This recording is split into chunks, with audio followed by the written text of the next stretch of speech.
Bonjour et bienvenue dans cette vidéo de présentation de l'outil WordPress. Alors si vous êtes là, c'est certainement que vous recherchez des informations concernant WordPress ou la création d'un site internet.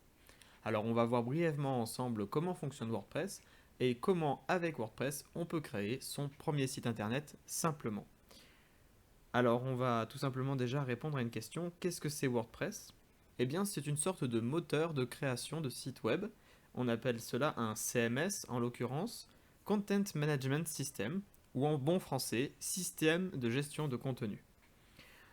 En quelque sorte, cela va nous permettre de créer des pages sur notre site internet et de gérer le contenu de ces pages. Le texte, les images et les vidéos. Alors on va voir ensemble cet outil WordPress qui est donc gratuit et disponible pour tous. Donc nous voici dans le tableau de bord du site WordPress. Je viens tout simplement d'initialiser le projet. Je viens d'installer WordPress de façon basique et on est sur la version de WordPress 5.1.1. Alors ce qu'on voit actuellement, c'est le tableau de bord. C'est la partie du site qui nous permet de gérer notre site. Le public ne verra pas cette partie du site. Nous, notre site public, on peut y accéder depuis le tableau de bord en cliquant soit sur Afficher votre site ici, ou bien en passant la souris en haut sur le titre du site, ici le titre du site Présentation WordPress, et aller sur le site. Je clique sur la molette, comme ça je crée un autre onglet, comme ça je garde les deux pages ouvertes, la page d'administration et la page publique du site. Donc voilà, j'ai mon site qui ressemble pour le moment à pas grand chose. J'ai une page d'accueil avec le titre de mon site internet, présentation WordPress, un slogan, un site utilisant WordPress et un article. Bonjour tout le monde. Voilà ce qui se passe quand on initialise un projet WordPress. C'est le tout début, maintenant il y a tout à faire. Alors première chose que l'on va faire ensemble, ça va être de trouver un thème pour que le site ait une apparence qui nous convienne et que on puisse ensuite venir modifier cette apparence de façon à ce qu'elle réponde à nos besoins. Après avoir choisi un thème, nous allons voir comment le modifier, l'adapter à nos besoins. Et enfin, on verra comment ajouter du contenu sur le site, des articles, des pages, gérer ensuite le menu de navigation de notre site. Et on terminera pour voir comment aller plus loin en installant des extensions qui viennent ajouter des fonctionnalités à notre site web. Donc on est de retour sur le tableau de bord et on va aller dans l'onglet Apparence, Thème. Ici on voit que de base il existe déjà 3 thèmes à notre disposition qui sont installés d'office avec WordPress. On va voir comment rechercher un thème et en ajouter un. Alors je vais cliquer sur Ajouter et on a un outil de recherche qui est intégré à WordPress où on nous propose tout de suite plusieurs thèmes. Alors on va essayer de se créer un blog basique avec une jolie image et ensuite une page d'accueil simple. On peut rechercher les plus populaires, ceux qui sont parus en dernier. On peut même avoir des favoris ou rechercher le thème par mots-clés. Alors je vais rester dans la partie mise en avant et on va en prendre un assez simple, histoire de pouvoir se lancer rapidement. On voit ici un aperçu du thème, à quoi ça peut ressembler. Donc ici, une page basique avec ensuite la liste des articles parus sur le blog. Alors on va l'installer. Tout simplement, je clique sur Installer. Et voilà. Le thème a été téléchargé et je peux maintenant l'activer. C'est ce que je fais. Maintenant, on est redirigé sur la page d'administration des thèmes et on voit qu'a été ajouté le thème héroïque. Donc là, c'est le thème qui est sélectionné par défaut. Maintenant, si je retourne sur le site web et que je recharge la page, je vois que le thème a bien été installé. On retrouve donc ici un logo par défaut, une image bannière par défaut. On va pouvoir changer tous ces éléments et ainsi donc personnaliser notre site. Et là, on retrouve l'article qui est de base avec l'installation de WordPress. Bonjour tout le monde. Vous l'aurez également quand vous créerez votre WordPress. Alors, pour personnaliser le thème, c'est très simple. On est dans l'apparence, le thème, et on peut cliquer sur personnaliser ici, ou bien directement ici, dans le menu à gauche, personnaliser. On va faire ça. Donc on arrive sur un outil de personnalisation qui est vraiment très bien fait, car en fait, vous voyez en direct vos modifications. On va changer le logo, juste en sélectionnant une image, par exemple celle-ci. Alors ici on est dans la bibliothèque de médias, j'ai préparé quelques images pour la présentation, mais vous pouvez téléverser des fichiers, tout simplement depuis votre ordinateur. Donc on choisit cette image qui nous servira de logo. On ne va pas forcément faire quelque chose de très joli, mais je vous montre simplement les fonctionnalités. On va pouvoir changer le titre.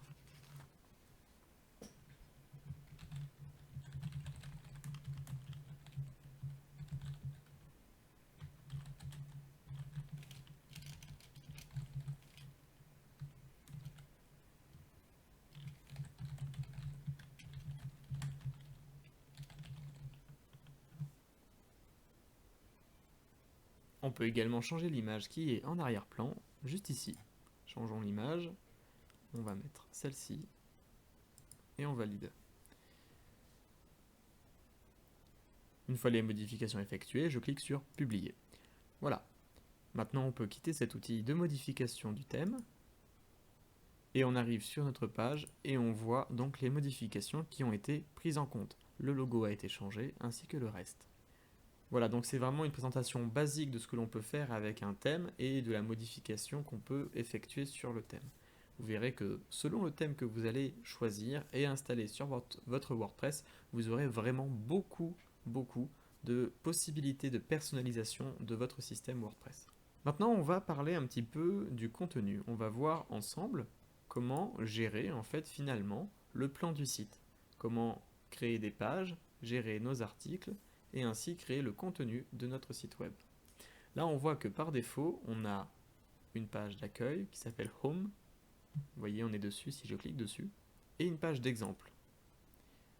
Et là, on a l'impression de ne pas avoir changé de page, et pourtant c'est le cas. Vous voyez, on a du contenu qui appartient à la page d'exemple. Et ici, les widgets par défaut. Oups. Ainsi que le titre de la page. Alors on va voir ensemble comment gérer un petit peu tout ça. Donc on retourne sur la partie d'administration. Donc de retour sur le panneau d'administration, on va aller créer des pages. On retrouve ici la page d'exemple que l'on va pouvoir, par exemple, renommer. Pour cela, on va la modifier. On arrive sur l'outil d'édition de la page. On va la renommer à propos.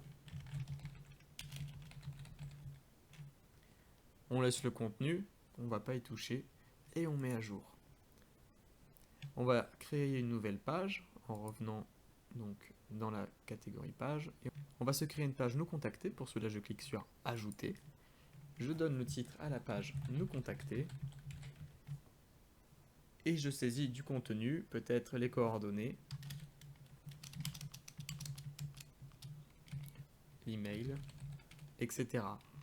À vous donc de voir après quel contenu vous souhaitez insérer. Peut-être vous voulez mettre une image. Tout simplement, sélectionnez le bloc image et choisir l'image de votre choix. On peut même la redimensionner et la centrer. Maintenant, si je publie la page, je peux la pas la prévisualiser, mais accéder à la page directement depuis ce lien. Donc là, je crée un nouvel onglet en restant appuyé sur CTRL ou en faisant un clic molette. Et là, j'arrive sur la page nous contacter. Et comme vous pouvez le constater, on retrouve le contenu que j'ai saisi. Peut-être que la barre latérale, ou plus communément appelée sidebar, ne vous intéresse pas, vous n'avez pas envie d'avoir cette partie-là sur cette page. Vous voulez que le contenu prenne toute la place. Alors c'est simple, vous pouvez modifier le modèle de la page. Tout simplement, donc on retourne dans l'outil page. Donc on était sur la page nous contacter. Je clique pour modifier la page.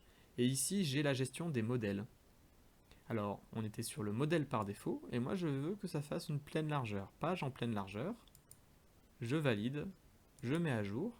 Et si je me rends sur la page nous contacter et que je recharge la page, on voit que la barre latérale a disparu. En fait, c'est simplement ici donc un exemple de ce qu'il est possible de faire avec les thèmes.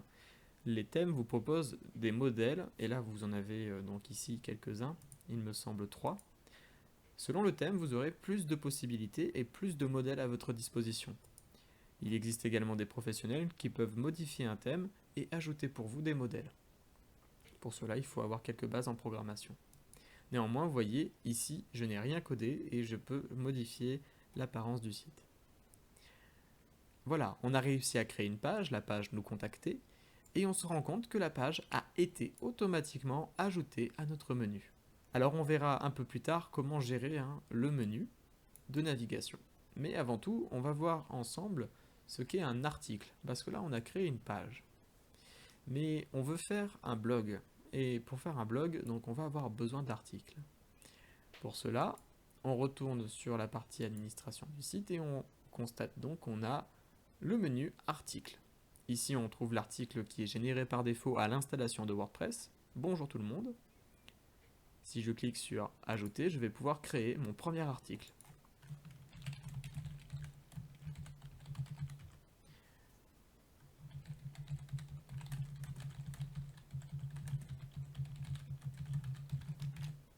Voilà, je mets simplement un titre et ensuite mon contenu. La gestion des articles sur WordPress est assez poussée. Vous allez pouvoir catégoriser vos articles, même recevoir des commentaires, gérer une discussion, etc. Alors brièvement, on va voir comment donc mettre mon premier article dans une catégorie. Alors on le voit ici, catégorie. Par défaut, il existe déjà une catégorie qui s'appelle non classé et moi je vais en créer une en ajoutant une nouvelle catégorie et on va l'appeler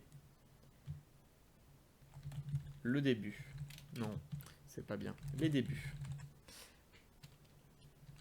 Voilà. Oh, encore mieux. Les bases. Et on peut choisir une catégorie parente. Donc il peut y avoir une hiérarchie des catégories. Là, en l'occurrence, je pense que les bases est une catégorie parente à part entière. Donc on va tout simplement la créer. Catégorie, les bases. On voit que donc mon article est dans cette catégorie. Et je peux publier mon article. Maintenant, si je vais pour voir l'article, il est là, mon premier article. Et on voit donc l'article, le contenu, et on voit même qu'il est possible de laisser un commentaire. Alors peut-être que vous ne voulez pas que votre article soit soumis aux commentaires. Pour cela, il suffit de décocher l'option discussion. Je retourne sur la gestion de mon article. Je vais à nouveau donc dans mon article. Et sur la droite, dans l'onglet discussion, je peux décocher les commentaires. Autoriser les commentaires, non. Et je valide. Maintenant, si je retourne sur mon article, il n'y a plus la possibilité de laisser un commentaire. Donc voilà, c'est toujours pour vous montrer un aperçu de ce qu'il est possible de faire avec WordPress de façon assez basique. Maintenant, si je retourne sur la page d'accueil, Home, et que je regarde un peu plus bas, on voit que mon article est donc apparaît en haut.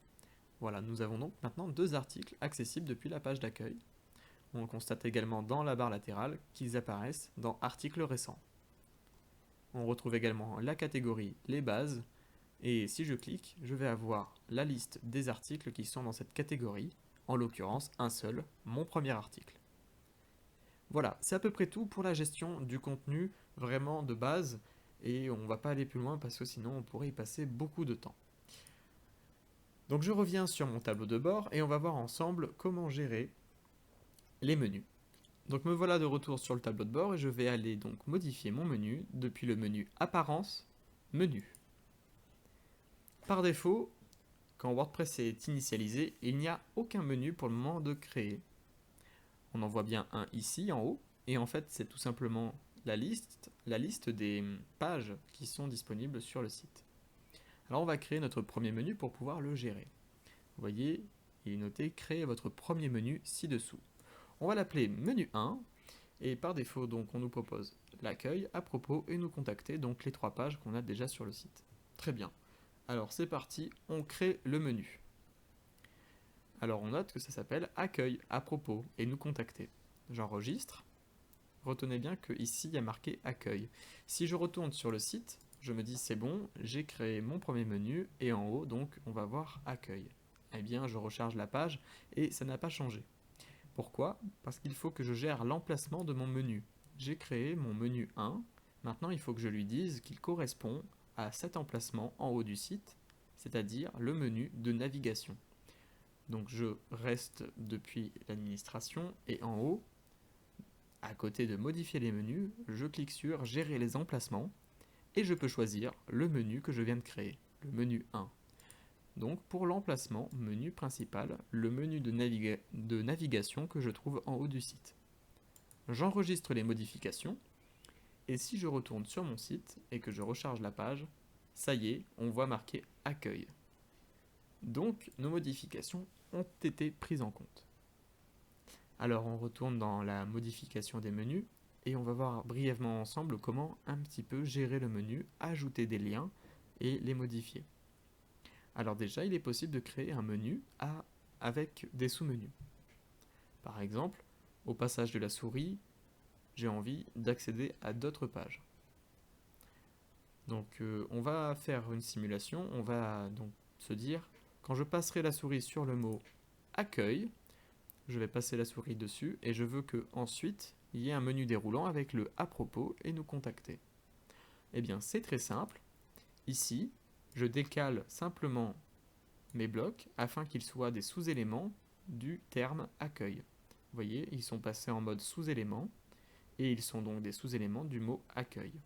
J'enregistre le menu et si je recharge la page, on voit ici que le mot accueil remplace les autres et que quand je passe la souris, j'ai accès à propos et nous contacter. Basiquement, ça nous permet de gérer une hiérarchie, peut-être de pages, et donc de pouvoir gérer notre contenu. Je vais remettre comme c'était par défaut. Hop, hop, et j'enregistre. Maintenant, si on veut ajouter des pages, on a toutes ces options, des éléments donc, qui sont sur la gauche. On va pouvoir ajouter des pages, peut-être un accès direct à un article, ou des liens personnalisés, une adresse web, qui nous permettra donc de pointer vers un autre site, ou sur une page de notre site en particulier. On peut même faire un lien vers la page Les bases, donc c'est la catégorie qu'on avait créée tout à l'heure, où on retrouve les articles qui sont dedans. J'enregistre le menu et on va recharger la page. On voit donc les bases. Si je clique, j'arrive sur la page avec la catégorie les bases. Donc voilà pour ce qui est de la gestion du menu ou des menus.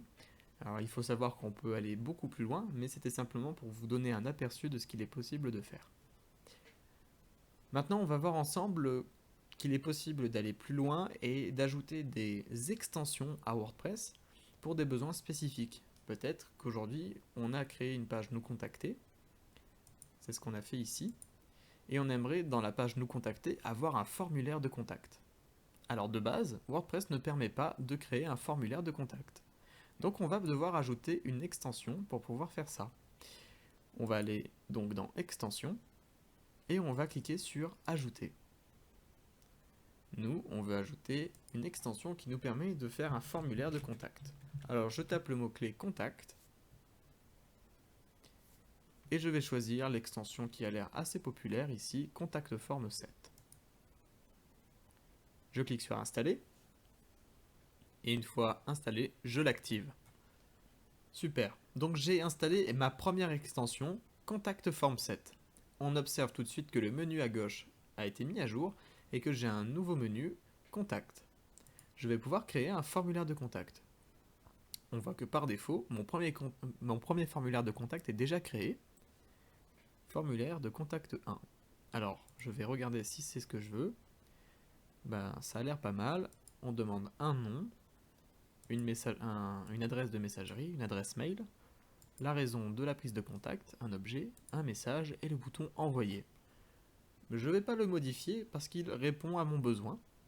Comme il me convient, je clique sur enregistrer, je ne modifie rien et je vais voir comment l'intégrer à ma page web.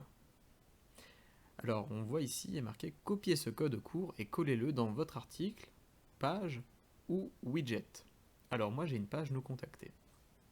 Alors je vais prendre ce code qui va me permettre d'intégrer mon formulaire dans ma page Nous contacter. Donc je le copie et je me rends sur la page Nous contacter depuis l'administration pour modifier la page. Nous contacter, et je vais ajouter en dessous d'email le code que j'ai copié. Je mets à jour, et maintenant je me rends sur la page que je recharge, et j'observe ici que le formulaire est ajouté à ma page. Donc vous voyez, très simplement, en quelques minutes, je viens d'ajouter une extension et de directement intégrer la fonctionnalité à ma page. C'est un exemple très simple de ce qu'il est possible de faire avec des extensions sur WordPress. Donc voilà, on arrive déjà au terme de cette vidéo, j'espère que vous aurez appris de nouvelles choses sur WordPress. Évidemment, on a aperçu simplement comment il fonctionne, mais en s'y penchant un petit peu, il est très facile d'accès. Et c'est vrai qu'aujourd'hui, pour créer un blog simplement, seul, avec peu de connaissances, WordPress est vraiment un outil formidable. A noter qu'il est même possible aujourd'hui pour WordPress de créer des sites très poussés, comme des sites de vente en ligne, des réseaux sociaux ou même des outils sur mesure. Aujourd'hui, il y a même des professionnels qui travaillent uniquement sur WordPress et qui créent leur site internet pour leurs clients avec WordPress. Alors maintenant que vous avez toutes les clés en main, c'est à vous, vous n'avez plus qu'à créer votre premier site web avec l'aide de WordPress.